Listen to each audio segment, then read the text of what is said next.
I've got a large collection of arcade games. I wonder how much it would cost to complete all of them if it was a real arcade. Only one way to find out.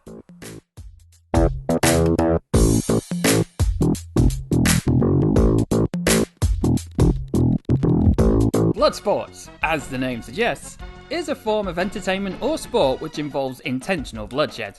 In the past, many of these events existed, the most famous ones being gladiatorial combat and chariot racing. They still exist in the present day, but we've swapped the sand and stone for chicken wire hexagons, making much more civil and survivable events in the form of combat sports. How these sports might evolve in the future is uncertain, but if you look to media set in a dystopian future, these sports will resort back to their barbaric roots, where some people dub them death sports, where the grand prize is being allowed to live. One of the most popular films that uses this concept is the 1987 film Running Man. In it, Arnold Schwarzenegger has to survive a death sport game show, as he fights his way through a gauntlet of killers to win his freedom. Themes of this film were, quote, borrowed by Midway to create today's game and next stop on the Midway Memory Lane tour, Smash TV. Set in the distant year of 1999, Smash TV was a top-down shooter for 1 or 2 players. You take on the role of a contestant on a game show being filmed live in front of a studio audience, where you have to fight your way through 4 gauntlets to win big money, big prizes. I love it. The game starts with a title card and your contestant heading into round 1 of the gauntlet. Mindless violence is the theme of the game, so anything that isn't you or your partner needs to be killed in glorious, gory fashion. The controls are as simple as they come. All you have are 2 sticks. The left stick makes you move around and the right stick lets you shoot in 8 directions.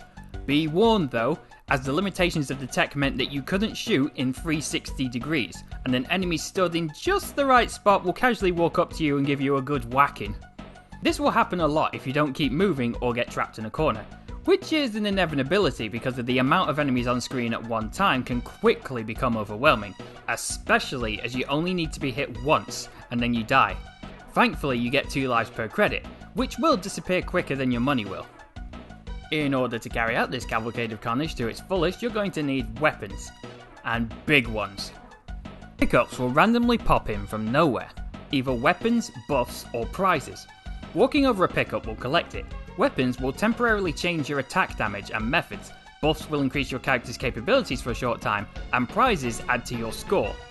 It's always satisfying to pick them up, but I can't imagine what's going through the characters' minds when they realise they've risked their life for great prizes such as a VCR, a toaster, or a 1999 Roadster. Okay, that one's actually pretty good. After you defeat the first room of enemies, a map appears on screen, once and only once per gauntlet, telling you where the boss is and where prize rooms are, so you can plan a route. Almost always consisting of kills plus prizes equals profit. Getting greedy is encouraged, but it's not without its risk. Yes, the points will put you higher on the leaderboard. Yes, the weapons make you more of a badass. But with one-hit deaths, you might not make it out alive. As you can expect, at the end of each gauntlet is a boss, and fuck are they tough. If ever there was a game I could describe as a milker, it would certainly be this game. It's notorious for its challenging difficulty, yet for the most part, the difficulty doesn't feel unfair or cheap. It has its moments of course, but the regular enemies don't act in a bullshit way, and the mechanics almost work fine. The main source of difficulty is trying to keep track of everything on the screen. As a result, you'll often find yourself suffering from tunnel vision. It will take some getting used to, and practice will improve your technique. But if you were in an arcade, you can imagine how frustrating it would be to be focused on this part of the screen and then something kills you from over here. The same can't be said for the bosses, however. Having fought our way through countless numbers of bald men and taking advantage of a treasure room for more of the same prizes, we encounter the first boss of the game, Mutoid Man. During the boss fights, the gameplay switches from horde mode to vaguely or mostly representing a bullet hell depending on the boss. Some of the bosses also have multiple phases which take an absolute shit ton of damage. The bosses also have some cheap moments too. Let's look at the Mutoid Man for example. Before he spawns in, you're jumped by killer flying oranges. Taking care of them spawns the boss. To start, he has 5 attacks: fist slams, eye lasers, 2 mounted turrets on his front, ejaculating homing bombs from his robocock, and his most frustrating attack, Shake. The turrets are easy enough to deal with, but the boss itself is immune to your standard gun, so you need to grab power weapons to hurt him. Okay, nothing too bad yet. An ambush and a boss fight that makes you change tactics to fight him. Excuse me? So the bullshit with this phase is that even though he clearly was nowhere near me and clearly was just putting his fist into the air, it still hit me because of the shoddy hitbox work. Not helpful when you're trying to get behind him to get away from him or grab a weapon and he can just kill you by flexing 10 feet away. Or when a weapon spawns next to him, so you go and grab it, but then he starts shaking what his freakish mother gave him over a large area while homing in on you. The bosses will be the most likely place you'll lose your run because of the sheer amount of damage they take and the advantages they have. You are able to at least try and make the fights easier. All but one of the bosses have parts that can be destroyed, and doing so will remove an attack function from them. Hitting those parts is a challenge in itself, as well as hitting the part you actually want to target. But not impossible, and it does make the fight easier, but the game still has some tricks up its metaphorical sleeves. After wearing down Mutoid Man, removing his head, blowing a hole in his chest, then blowing up the torso to make his head come back, only to make it fly off again on his death, we completed the level. Oh, you inbred Humpty Dumpty looking piece of shit! The death animation of the boss killed me? That is some seriously cheap ass horse shit. At the end of the level, your scores are tallied up and you move on to the next level while holding the weapon you may have had at the end of the last level. Dude, you just survived a gauntlet of death and won 20 cars, 28 VCRs, over 400k in cash and 20 toasters.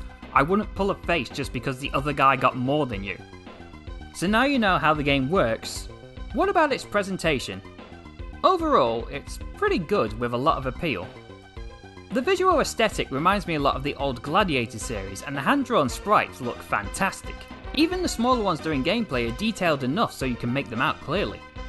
The death animations look great, the arenas capture the cyber dystopian future setting perfectly, and your HUD hardly obscures your view, going as far as to make the score the part of the level itself, although there is still shit that gets in the way. And the weapons look and feel as destructive as they are deadly. The only criticism I have is that the host and his bimbos give me some serious Uncanny Valley vibes. Ugh.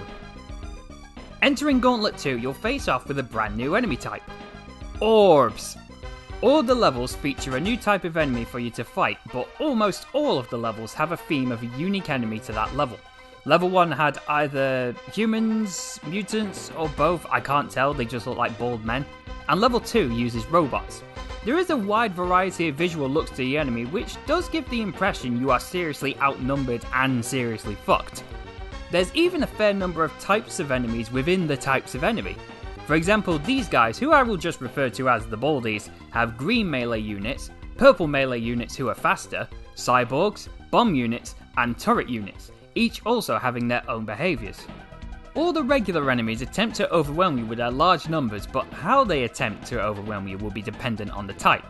Baldies will rush you like football hooligans, the Blob will wander around the sides of the arena and blow up after a while, the tank cyborgs will follow a fixed route while spraying their load, and everyone from the Baldy faction will appear in every level.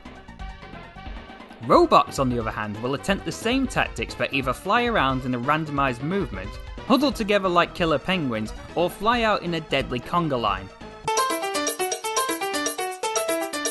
With very few exceptions, enemies also take one hit to die. Mowing them down is always a gratifying feeling, but your basic machine gun isn't always going to be enough to hold off the hordes of the bloodthirsty robots or baldies. Finding the right combination of running, gunning, and your own bloodlust is key to your survival, and sweet prizes like the Smash TV home game. Lucky for you, the weapons drop constantly, so at least your bloodlust can be quenched with ease. There are 6 weapons in the game, 5 of which are in the form of pickups. First is your standard machine gun. It fires at an average speed, has infinite ammo, and has a screen-wide range, but the bullets disappear after they hit an enemy, making it only partially effective against big crowds.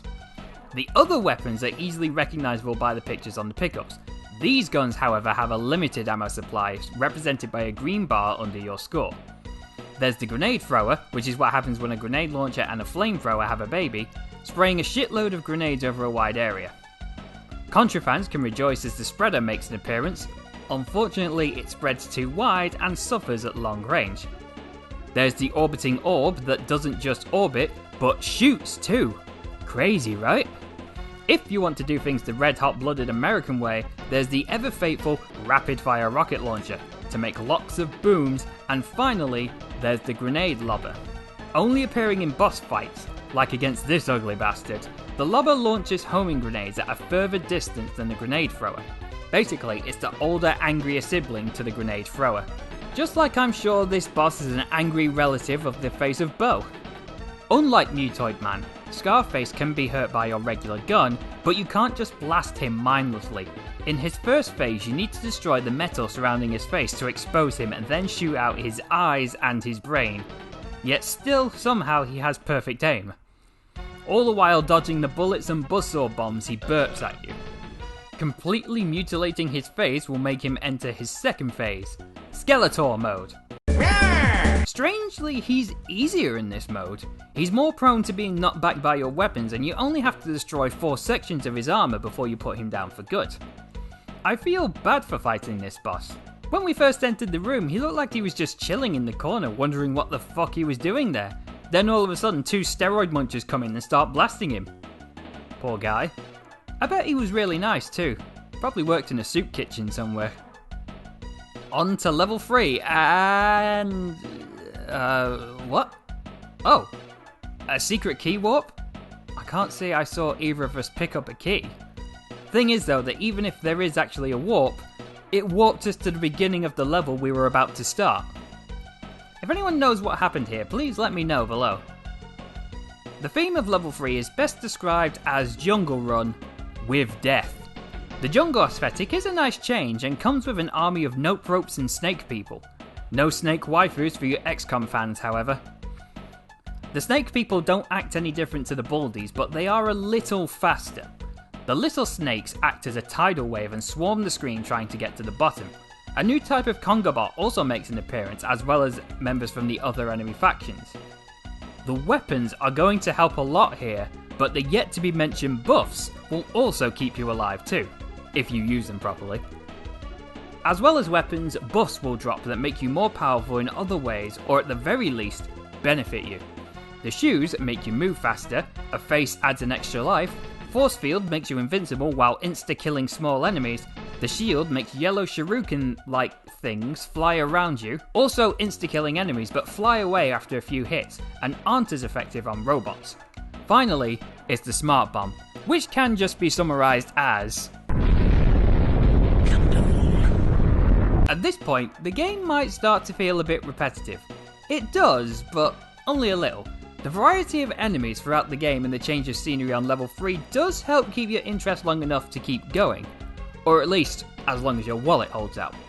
Not only that, but the game has a lot of character to it, with its over-the-top violence and action, combined with its parody-like game show platform and the Warzone atmosphere provided by the sound effects and music make it all the more enjoyable.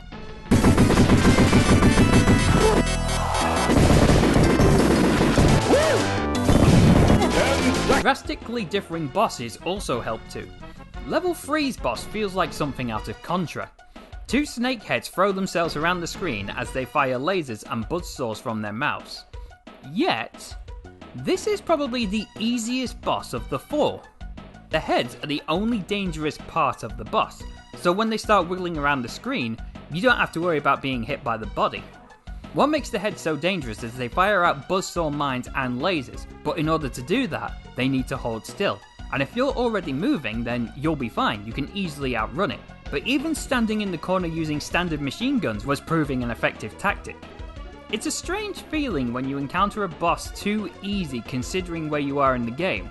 Which is at the end, this is the final boss. Unless you have picked up 10 keys that the game mentions at the start. Defeating the Snake Twins will allow you to enter 2 bonus rooms where you can attempt to grab the rest of the keys you need. Pause! Okay, no joke. Completely real talk here. If you are prone to seizures, skip to this time code for your own safety. An eye-wateringly bright area where you collect the greatest prize of all. Bimbos. Looking back, the 90s was a strange time. But wait, there's more! There is one final boss to defeat. Evil MC. This feels familiar. What in the everlasting fuck is that? The true final boss is the ultimate enemy, the host of the show. Besides the look, he's just a copy and paste of Mutoid Man. Same intro, same attacks, same destructible limbs, even going as far as mimicking the facial expressions. It is a little funny, I'll give you that, but it's also kind of disappointing. It's like being told someone has a surprise for you and then when you see what it is you go, ugh. Upon his defeat, however, you will be showered with prizes. Your final scores are tallied and the endgame message jerks you off while the endgame credits roll. Wait a minute, John Tobias? One of the guys who would then go on to create Mortal Kombat? Huh, I genuinely did not know that. Smash TV is an enjoyable, but fucking hard game. With enough practice, you will be able to become a badass and complete the game with 1 life. YouTube offers proof. But even if you don't get to that level of skill, if you like your violence, your blood, and your testosterone-driven action, then this game is worth a play. You might not get very far with just 1 credit, but with its difficulty mostly being skill-based, you will see yourself improving at it the more you play. The overall look of the game is pleasing and memorable, and with it being co-op, the experience can only get better if you play with a friend, but short considering how easy it is to die. Definitely can see why this is considered a classic, yet an expensive one to complete. How expensive? Let's take a look. 1 credit costing £1 each means that we start at £2 to start a 2-player game. Between us both, a total of 77 deaths results in 77 credits used and £77 spent, making it the most expensive game in the £50 to £99 category. And also bringing our grand totals to £831 spent and, hey, look at that, we broke 1,000 credits! Now, question for you at home. How soon do you think it's going to be before we hit 1,000 money spent? And that was Smash TV. Thanks for watching, everyone, and join me next time where there will be carnage without the game show.